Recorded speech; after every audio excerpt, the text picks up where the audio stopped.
الحمد لله نحمده ونستعينه ونستغفره ونؤمن به ونتوكل عليه ونعوذ بالله من شرور أنفسنا ومن سيئات أعمالنا من يهده الله فلا مضل له ومن يضلل فلا هادي له ونشهد أن لا إله إلا الله ونشهد أن محمدا عبده ورسوله يا أيها الذين آمنوا اتقوا الله حق تقاته ولا تموتن إلا وأنتم مسلمون يا أيها الناس اتقوا ربكم الذي خلقكم من نفس واحدة وخلق منها زوجها وبث منهما رجالا كثيرا ونساء واتقوا الله الذي تساءلون به والأرحام إن الله كان عليكم رقيبا يا أيها الذين آمنوا اتقوا الله وقولوا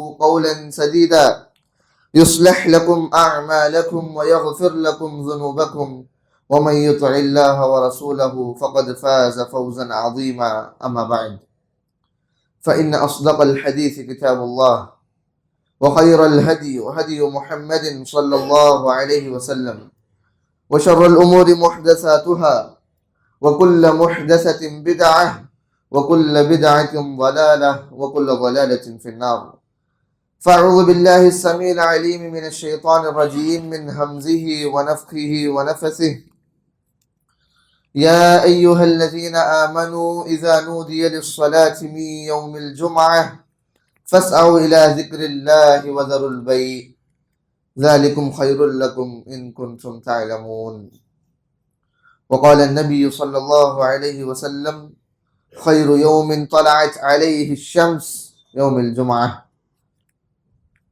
رب اشرح لي صدري ويسر لي أمري واحلل عقدة من لساني يفقه قولي புகழனைத்தும் ஏழு வானங்களையும் பூமியையும் படைத்து உங்களையும் என்னையும் படைத்து இஸ்லாத்தை அருளிய அல்லாஹ் ஒருவனுக்கு சாந்தியும் சமாதானமும் இறுதி தூதர் முஹம்மது முஸ்தபா ஸல்லல்லாஹு அலைஹி வஸல்லம் அவர்கள் மீதும் அவர்களை பின்பற்றிய சத்திய சஹாபாக்கள் தாபஈன்கள் தபா தாபஈன்கள் மேலும் குறிப்பாக உங்கள் மீதும் என் மீதும் அல்லாஹ் ஆக்கி அருள் புரிவானாக ஆமீன்.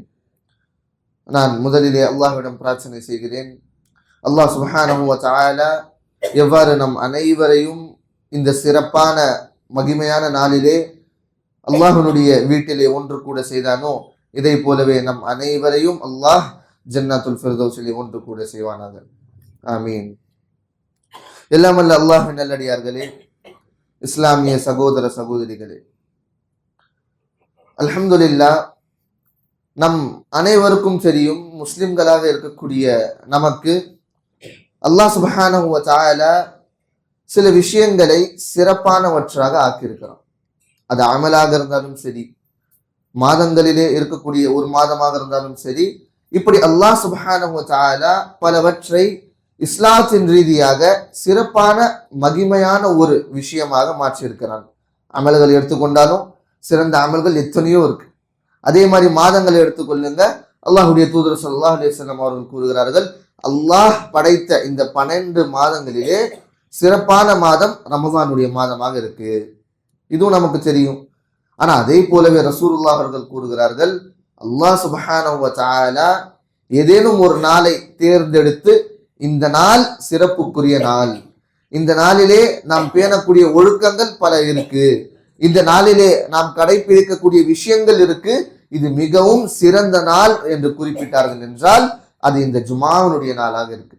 எந்த நாளிலே நாம் இங்க உட்கார்ந்து கொண்டிருக்கிறோமோ, ஜுமா என்று சொல்லக்கூடிய இந்த நாளினுடைய சிறப்பம்சத்தை நம்ம குர்ஆன் ஹதீஸுடைய வாயிலாக பார்த்தால் அல்லாஹ் அக்பர், அல்லாஹ் சுப்ஹானஹு வ தஆலாவும் அவனுடைய தூதரும் பல விஷயங்களை குறிப்பிட்டிருக்காங்க. நாம ஹுத்பாவில கேட்கிறோம். ஹுத்பா மஸ்னூஆக்கு பிறகு நான் ஒரு ஆயத் வசனத்தை ஓதுனேன். எந்த அத்தியாயத்திலிருந்து? சூரத்துல் ஜுமா. இதுல இருந்தே நம்ம சிறப்பை தெரிந்து கொள்ளலாம். அல்லாஹ் சுப்ஹானஹு வ தஆலா இந்த ஜுமாவினுடைய சிறப்பம்சத்தை காண்பித்ததற்காக என்ன செஞ்சிருக்கிறான்? ஒரு சூரா, ஒரு அத்தியாயத்தினுடைய பெயரே ஜுமா என்று மாற்றிருக்கான்.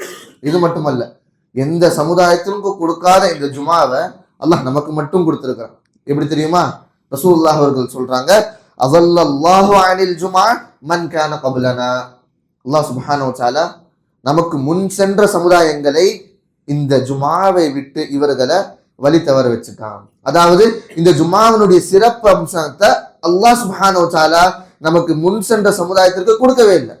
நம்ம யூதர்களை பார்த்து கொள்ளலாம். அல்லாஹ் சுப்ஹானஹு வ தஆலா யூதர்களுக்கு சனிக்கிழமையே வச்சிருக்கிறான். எப்படி புனிதமான நாள் இருக்கோ இந்த புனிதமான நாள் அவர்களுக்கு சனிக்கிழமையா இருக்கு. அவர்கள் இதையும் பேணல, இதற்காக அல்லாஹ் அதாபையும் இருக்கணும், இதுவும் நமக்கு தெரியும். அதே மாதிரி கிறிஸ்துவர்களை எடுத்துக்கொள்ளுங்க. அல்லாஹ் சுப்ஹானஹு வ தஆலா கிறிஸ்துவர்களுக்காக ஞாயிற்றுக்கிழமையை அவங்களுடைய புனித நாளாக அல்லாஹ் கொடுத்திருக்கிறான். ஆனா ரசூலுல்லாஹ் அவர்கள் கூறுகிறார்கள், இவர்கள் எல்லாமே நமக்கு முன் சென்ற சமுதாயம். ஆனா அல்லாஹ் சுப்ஹானஹு வ தஆலா இவர்களுக்கு ஜுமாக்கு பிறகு வரக்கூடிய நாள்களுக்கு தான் புனிதமான நாளாக கொடுத்திருக்கிறான். ஆனா நமக்கு அல்லாஹ் அவர்களுக்கு முன்பாக வந்த ஒரு நாள் ஜுமாவை சிறப்பாக ஆக்கியிருக்கிறான். இதனால அல்லாஹ் என்ன தெரியுமா பண்ணுவான்? அல்லாஹ்வுடைய தூதர் சொல்றாங்க, நாம இந்த உலகத்துல கடைசியாக வந்த ஒரு சமுதாயம், நஹ்னுல் ஆஹரூன், நாங்கள் இறுதியாக வந்த சமுதாயம். ஆனால் நாம் எப்படி தெரியுமா இருப்போம்?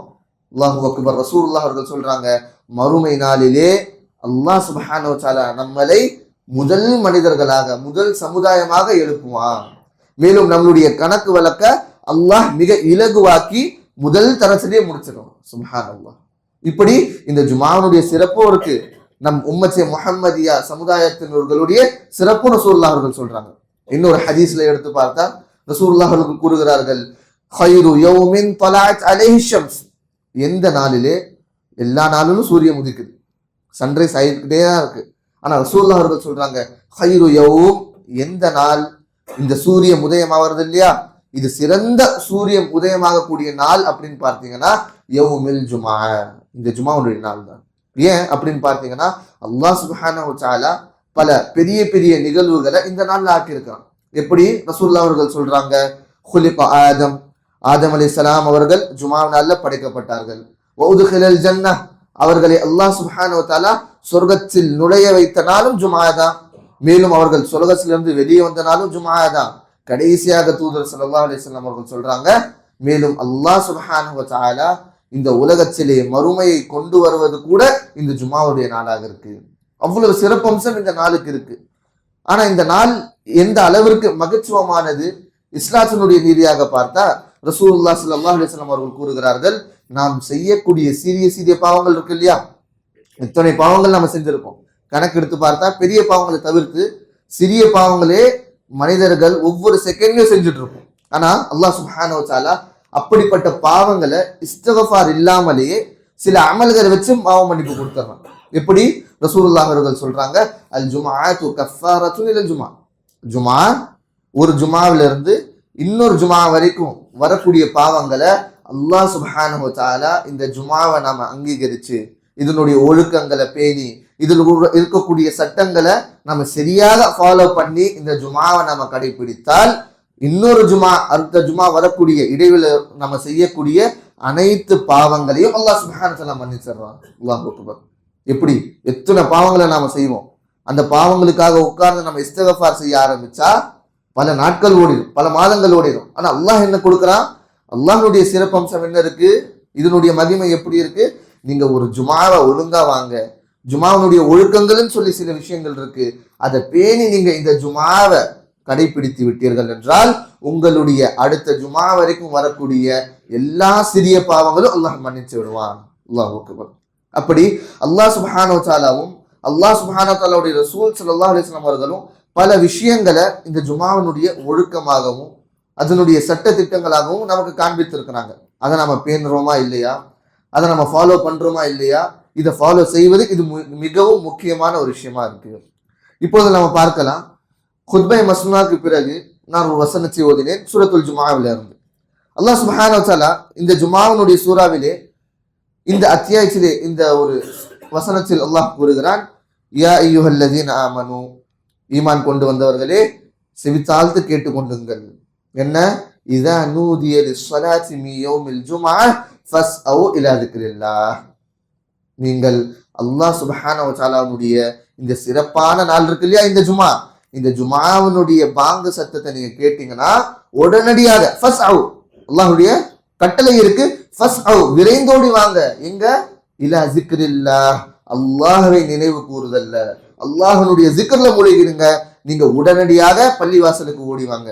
வதருல் பை, மேலும் நீங்க இந்த ஜுமாவனுடைய அதானை கேட்டுட்டீங்களா, இந்த ஜுமாவனுடைய பாங்கு சத்தத்தை கேட்டுட்டீங்களா, வதருல் பை, நீங்க செய்து கொண்டிருக்கக்கூடிய வியாபாரம், நீங்க செய்து கொண்டிருக்கக்கூடிய பிசினஸ், உங்களுடைய வேலை, ஆபீஸ் எதுவானாலும் இருக்கலாம், ஆனா எல்லாவற்றையும் நீங்க விட்டு விட்டு விரைந்தோடு எங்க வந்துடணும், மஸ்ஜிதுக்குள்ள வந்து உட்கார்ந்துடணும்.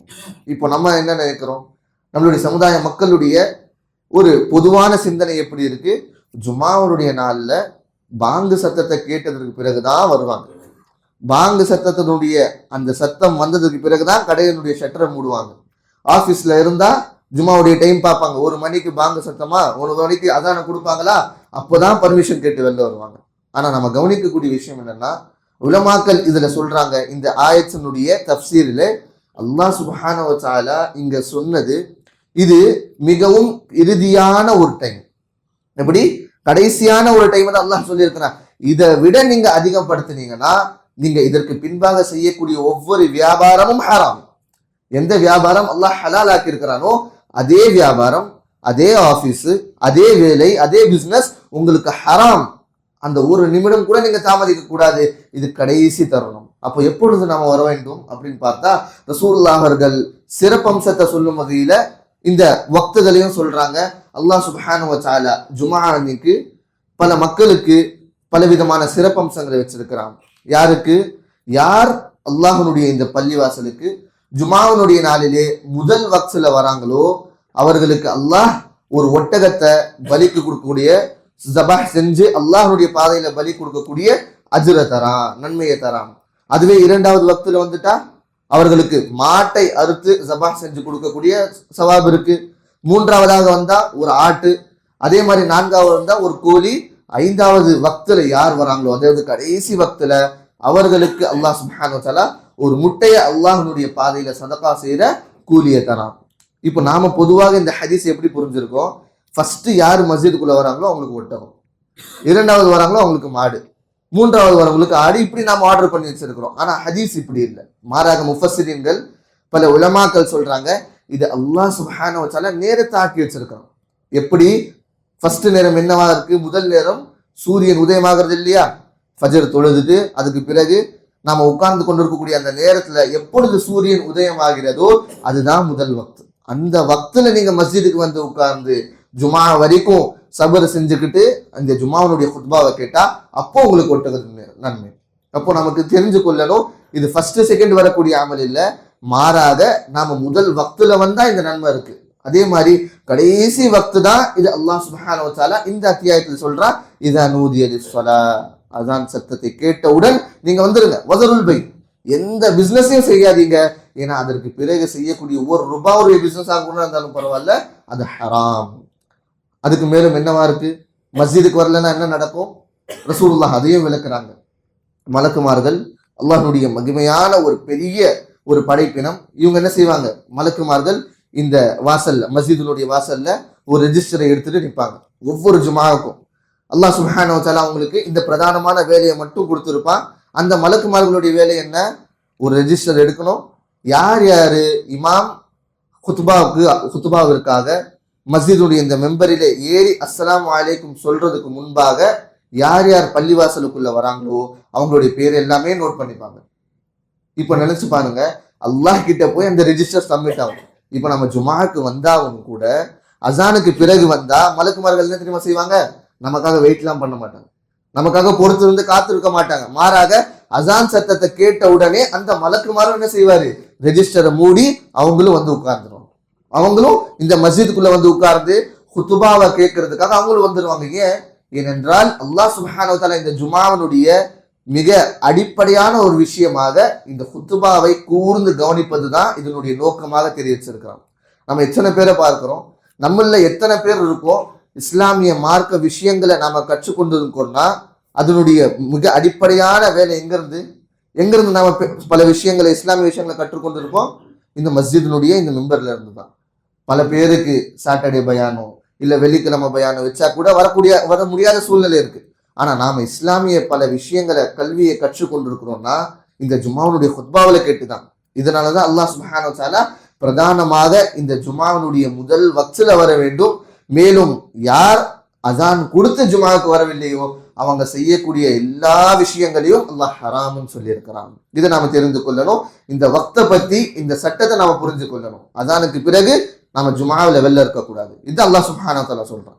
இரண்டாவது ஒரு விஷயம், இப்ப நம்ம ஜுமாவுக்கு வரணும்னா என்ன செய்யணும், அதுவும் ரசூலுல்லாஹ் அவர்கள் சொல்லி தராங்க. மிக அழகிய முறையில ரசூலுல்லாஹ்வுடைய ஹதீஸ் இருக்கு. என்னென்ன செஞ்சு நம்ம ஜுமாவுக்கு வரணும், எந்த ஒழுக்கங்களை நம்ம பேணி ஜுமாவில் பள்ளிவாசல்ல நம்ம வரணும் அப்படின்னு பார்த்தீங்கன்னா ரசூலுல்லாஹ் ஸல்லல்லாஹு அலைஹி வஸல்லம் அவர்கள் கற்று தராங்க. அல் குஸ்லு யௌமில் ஜும்ஆத்தி வாஜிபுன் அலா குல்லி முஹ்தலிம். இந்த ஜுமாவுடைய நாள்ல, மற்ற நாள் நம்ம குளிக்கிறோம், 2 நாள் விட்டு ஒவ்வொரு நாள்ல டெய்லி குளிக்கிறோம், இது எல்லாம் இருக்கு. ஆனா ஜுமாவுடைய நாள்ல நாம குளிச்சு சுத்தபத்தமாக ஜுமாவுக்கு இந்த பள்ளிவாசலுக்கு வரணும். மேலும் ரசூலுல்லாஹ் சொல்றாங்க அலா குல்லி முஹ்தலிம், அதாவது வாஜிபுன் அலா குல்லி முஹ்தலிம், இது கட்டாயமாக இருக்கு. இதை எடுத்து பல உலமாக்கள் சலஃபுகள் இதனுடைய தஷ்ரீஹ்ல இதனுடைய விளக்கும் வகையில சொல்றாங்க, ரசூலுல்லாஹ் அவர்கள் வாஜிப் அப்படின்னு சொன்னது கட்டாயம், சுன்னத்தே முஅக்கதா, அதாவது சஹாபாக்களுக்கு ரசூலுல்லாஹ் என்ன செய்வாங்க, இதை வலியுறுத்துவாங்க. நீங்க ஜுமாவுக்கு வந்தா நல்ல முறையில குளித்து விட்டு வாங்க, குளிக்காம வராதீங்க. ஏன், நீங்க பிசினஸ்ல இருப்பீங்க, வியாபாரத்துல இருப்பீங்க, வெளியில இருப்பீங்க, வேர்வை வரும், அதனுடைய துர்நாற்றம் இருக்கும். இதனால மற்ற முசல்லியங்களுக்கு, மற்ற உங்களுடைய சகோதரர்களுக்கு அதனுடைய துன்பம் வரக்கூடாது. இதனால குளிச்சு விட்டு ஜுமாவுடைய நாள்ல வாங்க. இது ஒரு ஒழுக்கம்.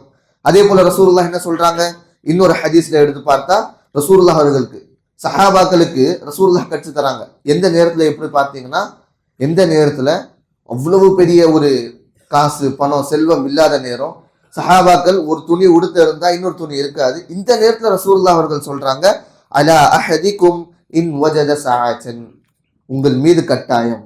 என்ன கட்டாயம், உங்ககிட்ட செல்வம் இருக்கா, காசு பணம் இருக்கா, அப்போ நீங்க என்ன செய்யுங்க, ஐ யத்தஹிஸ ஸௌபைன், ஒரு 2 துணி எடுத்து வச்சுக்கோங்க. ஏன்னா சஹாபா கிட்ட அந்த நேரத்துல அவ்வளவு துணி இல்லை. இப்போ நமக்கு பீரோ திறந்தாலே டசன் டசனா துணி கொட்டி கிடக்கும். ஆனா சஹாபாக்களுக்கு அந்த வறுமையினுடைய நேரத்திலேயும் ரசூலுல்லாஹ் கற்றுக் கொடுக்கக்கூடிய ஷரீஅத்தினுடைய செயல்களை பாருங்க. இன் வஜத, அதாவது ஐ யத்தஹிஸ ஸௌபைன், நீங்க என்ன செய்யுங்க, ஒரு 2 துணியை எடுத்து வச்சுக்கோங்க. ஏன் அப்படின்னு பார்த்தீங்கன்னா, ஒரு துணி நீங்க என்ன செய்யுங்க, பல நாள்ல நீங்க செய்யக்கூடிய அன்றாட வேலையினுடைய நேரத்துல இந்த துணியை பயன்படுத்தி கொள்ளுங்க. ஆனா அதே நேரத்துல ஜுமாவினுடைய நாள் வந்துட்டா பிரதானமான ஒரு நல்ல துணி துவைச்சு ஒரு புதுசா இருக்கக்கூடிய அந்த துணி, அந்த ஆடையை அணிந்து கொண்டு ஜுமாவில் வாங்க. ஏன்னா நம்ம எதுக்காக வரோம், இஸ்லாமிய கல்வியை கற்றுக்கொள்வதற்காக. மேலும் அல்லாஹனுடைய இந்த சிறப்பான நாள்ல அல்லாஹுக்கு முன்பாக நிற்க வரோம். அப்போ இந்த ஜுமாவுடைய நாள்ல நல்ல ஆடையை உடுத்திட்டு வாங்க. இதே ரசூலுல்லாஹ்வுடைய செயல் எடுத்து பார்த்தா சஹாபாக்கள் சொல்றாங்க, ரசூலுல்லாஹ் ஸல்லல்லாஹு அலைஹி வஸல்லம் அவர்கள்கிட்ட எப்பொழுதுமே 2 துணி இருக்கும். ரசூலுல்லாஹ் ஒன்று நார்மலா எப்பவுமே பயன்படுத்துவாங்க, மற்ற ஒரு ஆடை சிறப்பாக ரசூலுல்லாஹ் அதை வைப்பாங்க. எப்போ பயன்படுத்துவாங்கன்னா, அந்த ஆடையை ஒவ்வொரு முறையும் ஒரு பெரிய ஜமாஅத் ரசூலுல்லாஹை பார்த்து இஸ்லாத்தை ஏற்றுக்கொள்வதற்காகவோ இல்ல பல டவுட் பல விஷயங்களை கேட்பதற்காக வரும் பொழுது அந்த ஜமாஅத்தை அந்த கூட்டத்தை வரவேற்கும் விதத்துல ரசூலுல்லாஹ் புது ஆடையை அணிவாங்க. ஆனா இன்னொரு நேரத்துல அதே ஆடையை ரசூலுல்லாஹ் ஒவ்வொரு ஜுமாவுக்கும் அணிவாங்க.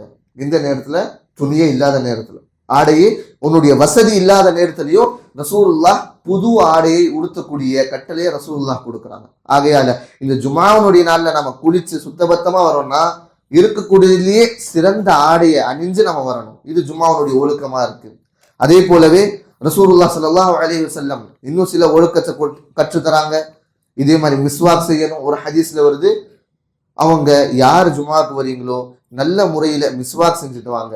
அதே மாதிரி இன்னொரு ஹதீஸ்ல வருது, ரசூலுல்லாஹ் ஸல்லல்லாஹு அலைஹி வஸல்லம் அவர்கள் இந்த ஜும்மாவுடைய நாளுடைய சிறப்பம்சத்தை சொல்லி இதை சொல்றாங்க, யார் இந்த ஜும்மாவுடைய நாளுக்காக குளிச்சு நல்ல விதத்துல ஒரு நல்ல நறுமணத்தை பூசிக்கொண்டு நடந்து வராங்களோ அல்லாஹ் சுப்ஹானஹு வ தஆலா இவர்களுக்கு மிகப்பெரிய ஒரு அந்தஸ்து வச்சிருக்கான், மிகப்பெரிய ஒரு சிறப்பம்சத்தை வச்சிருக்கிறான். என்ன, அல்லாஹ்வுடைய தூதர் ஸல்லல்லாஹு அலைஹி வஸல்லம் அவர்கள் சொல்றாங்க, கானத் ஹுதூதாஹு அஹதுஹா, அவர்களுடைய ஒவ்வொரு ஸ்டெப்பும் எப்படி இருக்கு, அல்லாஹ் கிட்ட அவ்வளவு கண்ணியமான ஒரு ஸ்டெப்பா இருக்கு. நம்ம நடந்து வந்தா ஜும்மாவுல எந்த ஒரு சவாரி பயன்படுத்தாம பைக்ல இல்லாம, தூரமா இருந்தா பரவாயில்ல உதருக்கு, ஆனா கிட்டத்துல இருக்கும் வீடு, நடந்து வரக்கூடிய டிஸ்டன்ஸ் இல்ல ஒரு 5-10 நிமிஷம் நம்ம வீட்டுல இருந்து சீக்கிரம் கிளம்புனா நடந்து வந்துடலான்னு பார்த்தீங்கன்னா நடந்து வாங்க. அது மிகவும் சிறப்பான அம்சம். ஏன் அப்படின்னு பார்த்தீங்கன்னா ரசூலுல்லாஹ் அவர்கள் சொல்றாங்க, எந்த ஒரு மனிதன் ஜும்மாவுக்கு நடந்து வரானோ அவன் நடக்கக்கூடிய ஒவ்வொரு அடியிற்கும் அல்லாஹ் சுப்ஹானஹு வ தஆலா நன்மையை கொடுக்குறான். எப்படி ஒரு அடி எடுத்து வச்சா அல்லாஹ் சுப்ஹானஹு வ தஆலா அவனுடைய அந்தஸ்தை உயர்த்துகிறான். இம்மையிலும் மறுமையிலும் அல்லாஹ் சுப்ஹானஹு வ தஆலா அவனுடைய அந்தஸ்தை உயர்த்துகிறான். அதே போல இன்னொரு அடி அந்த அடியான் எடுத்து வைக்கும் பொழுது, இன்னொரு ஸ்டெப் அவன் எடுத்து வைக்கும் பொழுது அவனுடைய பாவத்தை அல்லாஹ் சுப்ஹானஹு வ தஆலா மன்னிக்கிறான். சுப்ஹானல்லாஹ். எத்தனை பாவங்களை செஞ்சிருந்தாலுமே அல்லாஹ் என்ன பண்றான், நாம எடுத்து வைக்கக்கூடிய ஒவ்வொரு அடியிருக்கும் ஒவ்வொரு ஸ்டெப்புக்கும் அல்லாஹ் சுப்ஹானஹு வ தஆலா ஒரு பாவத்தை மன்னிக்கிறான், ஒரு ஹசனா அதாவது சொல்லக்கூடிய ஒரு நன்மையும் அல்லாஹ் எழுதுறான். மேலும் நம்மளுடைய தரஜாவை நம்மளுடைய அந்தஸ்தை அல்லாஹ் உயர்த்துகிறான். ஏன்? வெறும் நடந்து வந்தா மட்டும் போதும். நடந்து வந்தா ஜுமாவுக்கு இவ்வளவு சிறப்பம்சம் இருக்கு. இப்போ பள்ளிவாசலுக்கு வந்துட்டோம், என்ன செய்கிறது என்று நாம் பார்த்தால் ரசூலுல்லாஹ் அவர்கள் சொல்லி தராங்க, ஜுமாவினுடைய சுன்னத் அப்படின்னு பார்த்தீங்கன்னா எந்த சுன்னத்தும் இல்லை. எப்படி ஜொஹருக்கு ஜொஹர் தொழுகைக்கு முன்பாக 4 சுன்னத்துகள் இருக்கிறதோ அதே மாதிரி ஜுமாவுடைய சுன்னத்துகளை எடுத்துக்கிட்டா ஜுமாவில் சுன்னத் இல்லை. ஆனா ரசூலுல்லாஹ் ஸல்லல்லாஹு அலைஹி வஸல்லம் தஹிய்யத்துல் மஸ்ஜித், அதாவது மஸ்ஜிதிலே நாம் நுழையும் பொழுது மஸ்ஜிதுக்காக அந்த ஒழுக்கத்தை பேணும் வகையில 2 ரக்காத் எப்பொழுதுமே தொழுகணும். நாம எப்போ மஸ்ஜிதுக்கு நார்மலா வந்தாலும் பரவாயில்ல, ஒரு பயானுக்கு வந்தாலும் பரவாயில்ல, தொழுகைக்கு வந்தாலும் பரவாயில்ல, நாம எப்பொழுதெல்லாம் இந்த மஸ்ஜிதுக்கு வருவோமோ பள்ளிவாசலுக்கு வருவோமோ 2 ரக்காத் சொல்ல வேண்டும். இதுதான் மஸ்ஜிதுக்கு நாம செய்யக்கூடிய ஒழுக்கம். இப்ப ரசூலுல்லாஹ் அவர்கள் இந்த ஒழுக்கத்தை ஜுமாவினுடைய இந்த நேரத்துல மிக முக்கியமாக வலியுறுத்தி இருக்காங்க. ஒரு நிகழ்வு இருக்கு, சஹாபாக்கள் ஜுமாவினுடைய இந்த பயானை கேட்டுக்கொண்டிருக்கும் பொழுது ரசூலுல்லாஹ் மெம்பர்ல இருக்காங்க. ஒரு சஹாபி வந்த உடனே உட்கார்ந்துடுறாங்க. தொழுவல ஜுமாவுல லேட்டா வராங்க அந்த சஹாபி. ரசூலுல்லாஹ் குத்துபா கொடுத்துட்டு இருக்க அந்த தருணத்துல சஹாபி வந்த உடனே குத்துபா கேட்கணுமே சொல்லி உட்கார்ந்துடுறாங்க. அந்த நேரத்துல ரசூலுல்லாஹ் அந்த முக்கியத்துவத்தை காட்டும் வகையில ரசூலுல்லாஹ் குத்துபாவை நிறுத்திட்டு அந்த சஹாபிட்ட கேட்கிறாங்க, நீங்க 2 ரக்காத் தொழுதீங்களா? சஹாபி அவர்கள் சொல்றாங்க, இல்லையா ரசூலுல்லாஹ், வந்த குத்துபா நடந்துட்டு இருக்கு, உடனடியாக கேட்கணும்னு சொல்லி அமர்ந்துட்டேன். அப்போ ரசூலுல்லாஹ் குத்துபாவை நிப்பாட்டிட்டு சொல்றாங்க, 2 ரக்காத்களை தொழுவுங்க. உடனடியாக ரசூலுல்லாஹ் திருச்சுறாங்க அந்த தப்ப, நீங்க 2 ரக்காத்தை தொழுது கொண்டு அமருங்கள். இன்னொரு ரிவாயத்துல வருது, அந்த சஹாபி 2 ரக்காத் தொழுற அந்த நேரம் வரைக்கும் ரசூலுல்லாஹ் குத்துபாவை கண்டினியூவே பண்ணல.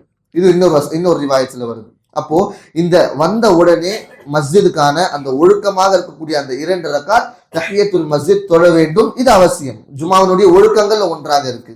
அதே போலவே 2 ரக்காத் தொழுதுட்டோம், இப்போ என்ன பண்ணணும் அப்படின்னு பார்த்தீங்கன்னா, நம்ம மிக சீக்கிரமாக வந்த உடனே நம்ம என்ன செய்யக்கூடாது, மஸ்ஜிதுடைய கார்னரை பிடிச்சி உட்கார்ந்துடக்கூடாது. மாறாக ரசூலுல்லாஹ் ஒரு சிறப்பம்சத்தை சொல்றாங்க, யார் ஹத்தீபுக்கு மிக அருகையில இருக்காங்களோ மிக கிட்டத்துல உட்கார்றாங்களோ அவங்களுடைய அந்தஸ் அல்லாஹ் அந்த அளவிற்கு உயர்த்துகிறாங்க. பொதுவான நேரமாக இருந்தாலும் பரவாயில்ல, மிக முக்கியமாக ஜுமாவுடைய நேரத்துல ஹத்தீப் எங்க இருக்காரோ அந்த இமாமுக்கு அருகையில பக்கத்துல நம்ம உட்கார்ந்தா அல்லாஹ் சுப்ஹானஹு வ தஆலா அவங்களுக்கு தனியான ஒரு கூலியும் அந்தஸ்தையும் தரான். அதே போல இதுதான் ஒழுக்கமாக இருக்கு. அதை விட்டு நாம தனித்தனியா உட்கார்றது, பின்னாடி போய் உட்கார்றது, இதை நாம தவிர்த்து கொள்ளணும். முதல்ல இருக்கக்கூடிய சஃபை நாம நிரப்பணும். ஏன் அப்படின்னு பார்த்தீங்கன்னா ரசூலுல்லாஹ் எக்ஸாம்பிள் தராங்க, நீங்க எப்படி சஃபை அமைக்கணும்னா தொழுவும் போதும் சரி உட்காரும் போதும் சரி மலக்குமார்கள் அல்லாஹ் கிட்ட எப்படி நிற்பாங்களோ அந்த மாதிரி சஃபை நீங்க பண்ணுங்க. எப்படி மலக்குமார்கள் நிற்பாங்க, ஒருவருக்கு ஒருவர் ஒட்டி கொண்டு ஒருவருக்கு ஒருவர் நல்ல ஒடுக்கமான நெறிமுறையில அல்லாஹுக்கு முன்னாடி நிற்பாங்க. அதே மாதிரி நீங்க என்ன செய்யுங்க, ஜுமாவுக்கு வரீங்களா, சீக்கிரம் வந்தாலும் சரி உடனடியாக வந்து முதல் சஃப்புகளை ஃபர்ஸ்ட் நிரப்ப ஆரம்பிச்சிருங்க. அதற்கு பிறகு மிகப்பெரிய ஒரு விஷயம், நாம மறக்கக்கூடிய விஷயம், நம்ம அன்றாக நம்ம முஸ்லிம் மக்களை பார்க்கக்கூடிய விஷயம் என்னன்னா தவறான செயல். ஜுமாவனுடைய நேரத்துல ஒருத்தர் இருப்பார், நல்ல முறையில குத்துபாவை கேட்டு இருப்பார், நல்ல முறையில குத்துபாவை கூர்ந்து கவனிச்சுட்டு இருப்பாங்க. ஆனா பக்கத்துல அவங்களுடைய நண்பரா இருக்கட்டும், இல்ல நான் பழக்கப்பட்ட ஒரு முசல்லியா இருக்கட்டும், அவங்க தூங்குறாங்களோ இல்ல அவங்க டிஸ்டர்ப் பண்ற மாதிரி சில விஷயங்களை செஞ்சா இவர் என்ன செய்வாரு, சும்மா இருங்க வை அப்படின்னு சொல்லுவார். தூங்குறாங்களா அப்படி தட்டி எழுப்புவார். ஏன், அவரும் குத்துபா கேட்கணும். எண்ணம் நல்லா இருக்கு, எண்ணம் எப்படி இருக்கு, நல்லா இருக்கு, நல்ல எண்ணம் தான். ஆனா ரசூலுல்லாஹ் ஸல்லல்லாஹு அலைஹி வஸல்லம் அவர்கள் சொல்றாங்க, மன் கால லி அஹீஹி உன்சுத், ஒன்றும் இல்லை, பெரிய விஷயம் இல்லை. ரசூலுல்லாஹ் அவங்க சொல்றாங்க, யார் ஜும்ஆவுடைய நேரத்துல ஹதீப் குத்துபா கொடுக்கக்கூடிய அந்த நேரத்துல லி அஹி தன்னுடைய சகோதரருக்கு உன்சுத், வெறும் சும்மா இருங்க உன்சுத்னா சும்மா இருங்க, கவனமா இருங்க, இப்படி சொல்றார்களோ அவர்களுடைய ஜுமா முடிய வேண்டியது. ஃபினிஷ். ஜுமாவுடைய சிறப்பம்சம், ஜுமாவுடைய நன்மை, ஜுமாவுடைய அந்தஸ்திற்காக எவ்வளவு சீக்கிரமாக வந்து உட்கார்ந்தோமோ, முன்னாடி சஃப்ல நிரப்பணுமோ, யாரு தன்னுடைய சகோதரரை பார்த்து பக்கத்துல இருக்கிறவங்களை பார்த்து சும்மா இருங்க அப்படின்னு சொன்னா கூடியோ இல்ல தட்டி எழுப்பினாவிலையோ அவங்களுடைய ஜுமாவினுடைய சிறப்பம்சம் முடிவடைந்திருக்கு. அல்லாஹ் காப்பாற்று. இது நம்மளுடைய பெரும்பாலான முஸ்லிம்களுக்கு தெரியல. இதை விட கவலைக்கிடமான நிலைமை என்ன, ஜுமாவுக்கு லேட்டா வருவாங்க. ரசூலுல்லாஹ் சொல்றாங்க சும்மா இரு அப்படின்னு சொன்னாலே நம்மளுடைய சவா முடிஞ்சிருச்சு. ஆனா வந்து போன் யூஸ் பண்றது, பின்னாடி நின்று பேசுறது, இது எத்தனை பள்ளிவாசல்ல நடக்கக்கூடிய விஷயம். அல்லாஹ் காப்பாற்றணும். நாம புரிந்து கொள்ளணும் ஜுமாவுடைய முக்கியத்துவம் எந்த அளவிற்கு அல்லாஹ் கிட்ட இருக்கு. அல்லாஹ் சுப்ஹானஹு வ தஆலாவுடைய தூதர் சொல்றாங்க, நீங்க சிறிதளவு கூட பேசினால் கூட உங்களுடைய ஜுமா முடிவடைந்து விடும். ஆகையால இதை நாம தவிர்த்து கொள்ளணும். அதே போல நம்ம முஆஷராவில் நம்ம பள்ளிவாசல்ல பார்க்கக்கூடிய மிகவும் கஷ்டமான ஒரு வேலை என்ன தெரியுமா, வரக்கூடிய தவறான ஒரு விஷயம் செய்யக்கூடியது, ஜுமாவுக்கு லேட்டா வருவாங்க. ஆனா வந்த உடனே எல்லாருக்கும் கஷ்டத்தை தர மாதிரி தள்ளி விட்டு முன்னாடி வந்து உட்காந்துருவாங்க.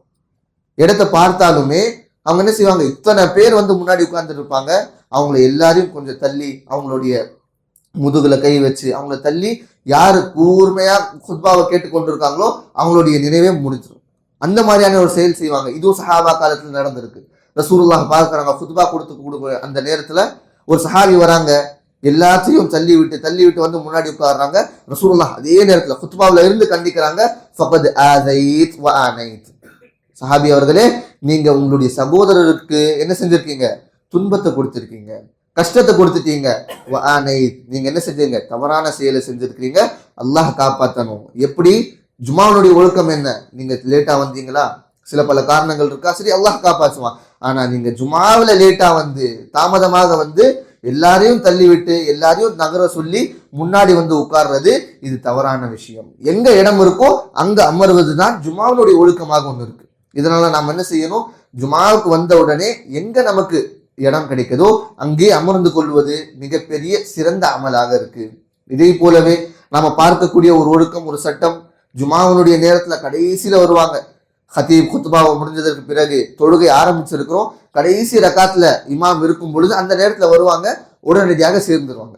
சரி சேர்ந்துட்டா பரவாயில்ல, அல்ஹம்துலில்லாஹ். ஆனா அவங்களுடைய ஜுமாவுடைய அந்த தொழுகை முழுமை அடையுமா அடையாதா அப்படின்னு பார்த்தா ரசூலுல்லாஹ் அவர்கள் ஒரு ஹதீஸ்ல சொல்கிறார்கள், மன் அதரக மின் ஸலாத்தில் ஜுமா ஐ கைரிஹி, அதாவது ஜுமாவினுடைய ஒரு ரக்காத் அவங்க பெற்றுவிட்டால் அவங்களுடைய ஜுமா முழுமை அடைஞ்சிரும். ஒரு ரக்காத் எப்போ கிடைக்கும், அவங்க கடைசியில வந்து கூட ருக்கூனுடைய நிலையில, ஜுமாவினுடைய இரண்டாவது ரக்காத்தினுடைய ருக்கூனுடைய நிலையில கடைசியில வந்து சேர்ந்துட்டா அல்ஹம்துலில்லாஹ், ஜுமா முடிவடைந்து விட்டது, பூர்த்தி அடைந்து விட்டது. ஆனா அதுவே இமாம் அவர்கள் ஜுமாவினுடைய இரண்டாவது ரக்காத்துல எழுந்து ருக்கூல இருந்து எந்திரிச்சு சஜிதாவுக்கு சென்று விட்டால், இப்போ வரக்கூடிய முசல்லிங்களுக்கு அது என்ன, ஜுமாவுடைய தொழுகை இல்லை, மாறாக அவர்கள் ஜுஹர் தொழுகையை தொழுகணும். வராங்க, உதாரணத்திற்கு ஒரு நபர் வராரு, ஒரு முசல்லி கடைசியில வராரு, இமாம் இரண்டாவது ரக்காத்தினுடைய தஷஹூத்ல இருக்காங்க, கடைசி நிலைமை தஷஹூத்ல இருக்காங்கன்னா நாம வரோம்னா என்ன செய்யணும், தஷஹூத்ல சேர்ந்ததற்கு பிறகு நாம ஜுமாவில எந்திரிச்ச மாதிரி 2 ரக்காத்து தொழுவ கூடாது, மாறாக 4 ரக்காத்தை பூர்த்தி அடையணும். 4 ரக்காத்தை நாம தொழுது விட்டுதான் நம்மளுடைய இந்த தொழுகை ஜொஹராக மாறிடும், ஜுமாவாக மாறாது. இதுல பல பேருக்கு, பல முசல்லியீன்கள் நம்ம சகோதரர்களுக்கு இது தெரியாது. கடைசியில வந்து கூட 2 ரக்காத்தை பூர்த்தி செஞ்சுட்டு போயிடுவாங்க. அல்லாஹ் அக்பர், அல்லாஹ் காப்பாற்றணும். இதை நாம இந்த சட்டத்தை தெரிந்து கொள்ளணும். கடைசியில நாம ருக்கு வரைக்கும் நமக்கு இஜாசத், ருக்கு வரைக்கும் நமக்கு அனுமதி இருக்கு. அதற்கு பிறகு வந்து விட்டால் அது ஜொஹர் தொழுகையா மாறிவிடும். இதே மாதிரி பெண்களுக்கு குறிப்பாக வீட்டிலே தொழுவும் பொழுது அல்லாஹ் சுப்ஹானஹு வ தஆலாவுடைய தூதர் ஸல்லல்லாஹு அலைஹி வஸல்லம் பெண்களுக்கு கட்டாயமாக்குற ஜுமா. ஆனா பெண்கள் வீட்டிலே தொழுவும் பொழுது, மஸ்ஜித்ல வந்தால் அல்ஹம்துலில்லாஹ் சிறப்பான ஒரு அமல். வீட்டிலே தொழும்போது எப்படி தொழுகணும், ஜுமாவுடைய 2 ரக்காத்தா இல்ல தொஹரா அப்படின்னு பார்த்தீங்கன்னா, ஜுமாவுக்கு பள்ளிவாசல் வராங்கன்னா அது அவங்களுக்கு ஜுமா 2 ரக்காத். அதே மாதிரி பெண்கள் வீட்டிலே தொழும் பொழுது சில பல காரியங்களால, சில பல இன்னல்களால வீட்டிலே தொழுதால் அவங்களுக்கு அது ஜொஹர் தொழுகையாக தான் இருக்குமே தவிர வீட்டில இருந்து கொண்டு 2 ரக்காத் சொல்லுறது இது சுன்னத்தும் இல்லை, இஸ்லாத்தினுடைய ஷரியத்திலுமே இல்லை. இதனால நாம தெரிந்து கொள்ளணும், நாம ஜுமா அப்படின்னு சொன்னா பள்ளி வாசலுக்கு வரும், இமாம் கூட நின்று தொழுகணும். இதுதான் 2 ரக்காத் கூடிய அந்த ஜுமா. நம்ம வீட்டிலே தொழுதா கூட இல்ல கடைசி நேரத்துல வந்தா கூட அது ஜொஹர் தொழுகையாக தான் இருக்குமே தவிர ஜுமாவாக மாறாது. ஆகையால இதை நாம பூர்த்தி செய்யணும். கடைசியான ஒரு சட்டம், கடைசியான ஒரு விஷயம், ஜுமாவுக்கு பிறகு நாம எத்தனை ரக்காத் சுன்னத் தொழுகையை தொழுகிறது. ஒரு ஹதீஸ்ல இருக்கு, ரசூலுல்லாஹ் ஸல்லல்லாஹு அலைஹி வஸல்லம் அவர்கள் கட்டளையிட்டார்கள், சஹாபாக்களுக்கு நீங்கள் 4 ரக்காத்துகள் என்ன செய்யுங்க, ஜுமாவுக்கு பிறகு தொழுவுங்க சுன்னத்தாக. ஆனா இன்னொரு ஹதீஸ்ல சஹாபாக்கள் ரசூலுல்லாஹுடைய செயலை பார்த்து சொல்றாங்க, ரசூலுல்லாஹ் ஸல்லல்லாஹு அலைஹி வஸல்லம் ஜுமா முடிவடைந்ததற்கு பிறகு தன்னுடைய வீட்டிற்கு சென்று ரசூலுல்லாஹ் 2 ரக்காத் தான் தொழுதாரு. இப்போ ரெண்டுமே கிளாஷ் ஆயிருச்சு. இப்போ சஹாபாக்கள் இதை ஒன்று கூட்டி இதனுடைய இருக்கக்கூடிய டவுட்டை கிளாரிஃபை பண்றாங்க. ரசூலுல்லாஹ் ஸல்லல்லாஹு அலைஹி வஸல்லம் அவர்கள் மஸ்ஜிதில் இருந்தால் ஜுமா தொழுதுட்டு பள்ளிவாசல்ல இருந்தா அவங்க 4 ரக்காத் தொழுவாங்க. அதே மாதிரி வீட்டிற்கு சென்று விட்டால் 2 ரக்காத் சுன்னத் நாம தொழுதரலாம். அப்போ உலமாக்கள் இதனுடைய கிளாரிஃபிகேஷன் கொடுத்துட்டாங்க. நம்ம இங்க இருந்தா 4 ரக்காத் தொழுவோம், வீட்டிற்கு சென்று விட்டால் 2 ரக்காத் சுன்னத் போதுமானதாக இருக்கும். ஆகையால இந்த சட்டங்களை பேண வேண்டும் சகோதரர்கள். ஜுமா எந்த அளவிற்கு சிறப்பம்சமான ஒரு நாளாக இருக்கோ, ஒரு மகிமையான ஒரு நாளா இருக்கோ, நமக்கு முக்கியத்துவம் கொடுக்கக்கூடிய ஒரு நாளாக இருக்கோ, அந்த நாளை நம்ம ஒழுங்கா கழிக்கலன்னா, அதனுடைய ஒழுக்க நெறிமுறைகளை தெரிந்து அந்த நாளினுடைய சிறப்பை நாம அதற்கு சிறப்பம்சத்தை கொடுக்கலன்னா, அல்லாஹ் சுப்ஹானஹு வ தஆலா எங்கிருந்து நமக்கு சவாபு கொடுப்போம், எங்கிருந்து அதனுடைய நன்மையை பூர்மையாக நமக்கு கிடைக்கும்? நிச்சயமாக கிடைக்காது. ஆகையால இந்த ஜுமாவினுடைய நாளிலே எப்படி அல்லாஹ் சுப்ஹானஹு வ தஆலா சிறப்பான நாளாக மாற்றியிருக்கிறானோ அந்த சிறப்பை பெரும் வகையில அதனுடைய ஒழுக்கத்தை நாம பேணணும். அல்லாஹ் சுப்ஹானஹு வ தஆலா நம் அனைவரையும் இந்த ஜுமாவுடைய சிறப்பம்சத்தை பெறக்கூடிய நபர்களாக மாற்றுவானாக. மேலும் இதனுடைய ஒழுக்கங்களை பேணி வரக்கூடிய எல்லா அனைத்து ஜுமாகளிலும் நாம் நல்ல அடியார்களாக ஜுமாவை உன்னுடைய சிறப்பை பெறுபவர்களாக அல்லாஹ் மாற்றி அமைப்பானாக. ஆமீன். வஆகிரு தஅவானா அல்ஹம்துலில்லாஹி ரப்பில் ஆலமீன். وأقول قولي هذا واستغفر الله لي ولسائر المسلمين من كل ذنب وخطيئة فاستغفروه إنه هو الغفور الرحيم.